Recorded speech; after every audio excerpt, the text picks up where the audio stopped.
Hi all, അസ്സലാമു അലൈക്കും. Welcome back to stitching lab. അപ്പോൾ ഇന്ന് നമുക്ക് ഇതുപോലത്തെ ഷോ ബട്ടൺ എങ്ങനെ ഉണ്ടാക്കിയെടുക്കണമെന്ന് നോക്കാം. ഈ ഒരു ഫ്രോക്കിൻ്റെ ബാക്ക് സൈഡിലായിട്ട് ഞാൻ ബട്ടൺസ് വെച്ചെടുക്കുന്നുണ്ട്. അതിന് വേണ്ടിയിട്ടാണ് ഞാനിവിടെ ഷോ ബട്ടൺ ഉണ്ടാക്കിയെടുക്കുന്നത്. 3 ബട്ടൺസാണ് ചെയ്തെടുക്കുന്നത്. അപ്പോൾ ഇതിൻ്റെ ഫ്രണ്ടിലുള്ള ഈ ഒരു സീക്വൻസ് വർക്കാണ് ഞാൻ ബട്ടൺസിലും ചെയ്തെടുക്കുന്നത്. അപ്പോൾ നമുക്കിത് എങ്ങനെ ചെയ്തെടുക്കണമെന്ന് നോക്കാം. ഇതിനായിട്ട് നമുക്ക് ഇതുപോലത്തെ ബട്ടൺസ് വേണം. ഇതിന് ഷോ ബട്ടൺ എന്ന് പറഞ്ഞാൽ നമുക്ക് ഷോപ്പിൽ നിന്ന് വാങ്ങിക്കാൻ കിട്ടും. അപ്പോൾ ഈ ഒരു പാക്കറ്റിന് എനിക്ക് വന്നത് 10 രൂപയാണ്.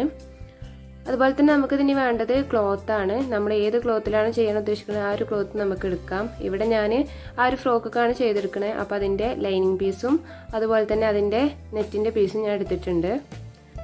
അങ്ങനെ നമ്മൾ ക്ലോത്ത് ഫ്രെയിമിലേക്ക് ഫിക്സ് ചെയ്തെടുത്തിട്ടുണ്ട്. ഫസ്റ്റ് നമ്മൾ ലൈനിങ് പീസ് വെച്ചിട്ട് അതിൻ്റെ മുകളിലായിട്ട് നെറ്റിൻ്റെ പീസും വെച്ചിട്ടാണ് നമ്മളിത് ഫിക്സ് ചെയ്തെടുക്കുന്നത്. ക്ലോത്ത് ഫ്രെയിമിൽ ഫിക്സ് ചെയ്യുന്നത് അറിയാത്തവരുണ്ടെങ്കിൽ ഇതിൻ്റെ വീഡിയോ ഞാൻ മുമ്പ് ചെയ്തിട്ടുണ്ട്, അത് പോയി കാണാം. അതിൻ്റെ ലിങ്ക് ഞാൻ ഡിസ്ക്രിപ്ഷൻ ബോക്സിൽ കൊടുക്കാം കേട്ടോ.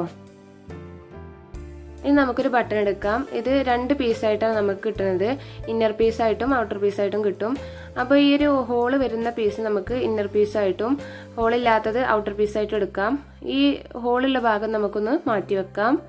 എന്നിട്ട് ഈ ഒരു ഔട്ടർ പീസിന് നമ്മൾ എടുത്തിട്ട് ഈ ഒരു ഷേപ്പ് നമുക്ക് ക്ലോത്തിൽ വരഞ്ഞെടുക്കണം. ഈ ഒരു ഷേപ്പ് വരഞ്ഞെടുക്കാനായിട്ട് ഞാനിവിടെ സിൽവർ കളറ് ഗ്ലിറ്റർ പെന്നാണ് കേട്ടോ യൂസ് ചെയ്തിട്ടുള്ളത്. എന്നിട്ട് നമുക്കിതുപോലെ ഈ ഒരു ഷേപ്പ് ഒന്ന് വരഞ്ഞെടുക്കാം.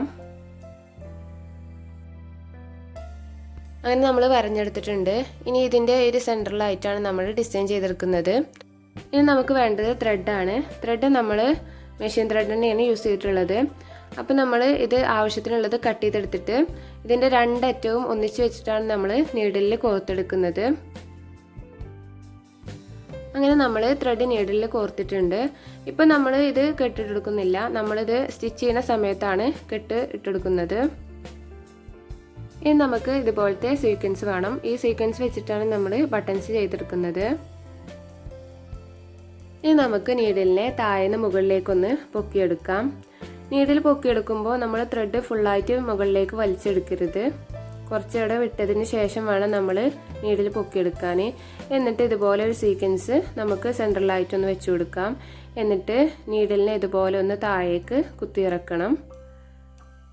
അപ്പോൾ നമ്മൾ നീഡിൽ താഴേക്ക് എടുത്തിട്ടുണ്ട്. എന്നിട്ട് നമ്മൾ ഈ ഒരു ഹോളിലൂടെ, ഈ ഒരു ത്രെഡ് കണ്ടില്ലേ, ഈ ഒരു ത്രെഡിൻ്റെ ഹോളിലൂടെ നമ്മൾ നീഡിൽ ഇതുപോലെ ഒന്ന് വലിച്ചെടുക്കണം. അപ്പോൾ നമുക്കിവിടെ ഒരു കെട്ടായി കിട്ടും. കണ്ടോ, നല്ല ടൈറ്റായിട്ട് തന്നെ സീക്വൻസ് അവിടെ കിടന്നോളും. ഇനി നമുക്കിതിൻ്റെ അടുത്തായിട്ട് തന്നെ നീഡിൽ പൊക്കിയെടുക്കാം. എന്നിട്ട് ത്രെഡ് ഫുള്ളായിട്ട് വലിച്ചെടുക്കണം മുകളിലേക്ക്. നേരത്തെ നമ്മൾ ഫുള്ളായിട്ട് വലിച്ചെടുക്കാതിരുന്നത് നമ്മൾ താഴെ കെട്ടിട്ട് കൊടുത്തിട്ടുണ്ടായിരുന്നില്ല, അതുകൊണ്ടാട്ടോ. അപ്പോൾ നമ്മൾ നീഡിൽ ഒരു സീക്വൻസ് കോർത്തിട്ട് ഇതിൻ്റെ അടുത്തായിട്ട് തന്നെ നമുക്ക് താഴേക്ക് കുത്തിയിറക്കാം.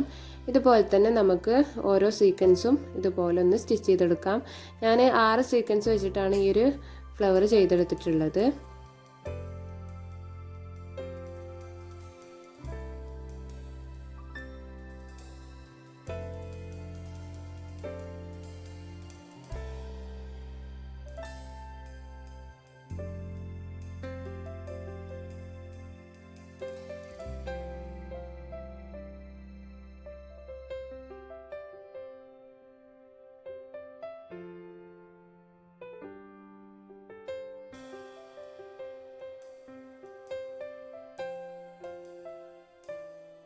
അങ്ങനെ നമ്മൾ 6 സീക്വൻസും ഇതുപോലെ സ്റ്റിച്ച് ചെയ്തെടുത്തിട്ടുണ്ട്. അപ്പം നമുക്ക് ഇതുപോലൊരു ഫ്ലവർ കിട്ടും. എന്നിട്ട് നമുക്കിതിൻ്റെ ബാക്ക് സൈഡിലായിട്ടൊരു കെട്ടിട്ട് കൊടുക്കണം. അതിനായിട്ട് ഒരു ത്രെഡിൻ്റെ ഇടയിലൂടെ നമ്മൾ നീഡിൽ കൊണ്ടുപോയിട്ട് ഇതുപോലെ നീഡിലെ ത്രെഡൊന്ന് ചുറ്റി കൊടുക്കണം. എന്നിട്ടൊന്ന് വലിച്ചു കൊടുത്താൽ നമുക്കവിടെ കെട്ടായി കിട്ടും. എന്നിട്ട് നമുക്കിതൊന്ന് കട്ട് ചെയ്തെടുക്കാം. അങ്ങനെ നമ്മൾ 3 ബട്ടൺസിനുള്ളതും ഇവിടെ ചെയ്തെടുത്തിട്ടുണ്ട്. നമുക്ക് എത്ര ബട്ടൺസാണോ വേണ്ടത് അതെല്ലാം നമുക്ക് ഈ ഒരു ക്ലോത്തിൽ തന്നെ ചെയ്തെടുക്കാം. നമ്മൾ കുറച്ച് ഗ്യാപ്പ് വിട്ടതിന് ശേഷം വേണം ഓരോന്നും ചെയ്തെടുക്കാൻ കേട്ടോ.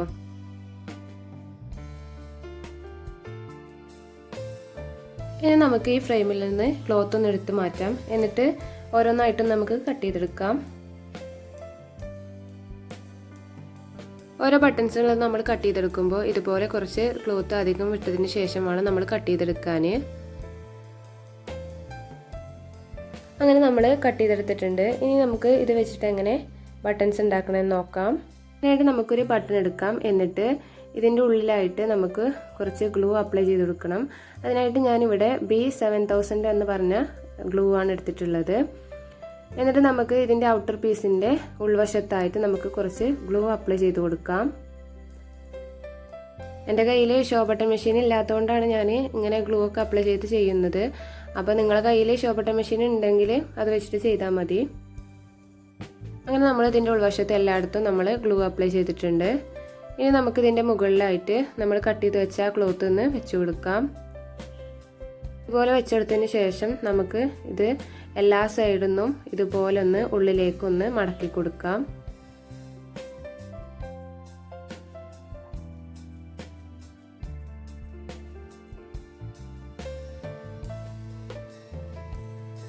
അങ്ങനെ നമ്മൾ ഔട്ടർ പീസിൻ്റെ ഉള്ളിലേക്ക് നമ്മൾ അധികം എടുത്ത ക്ലോത്തൊക്കെ മടക്കി വെച്ചിട്ടുണ്ട്.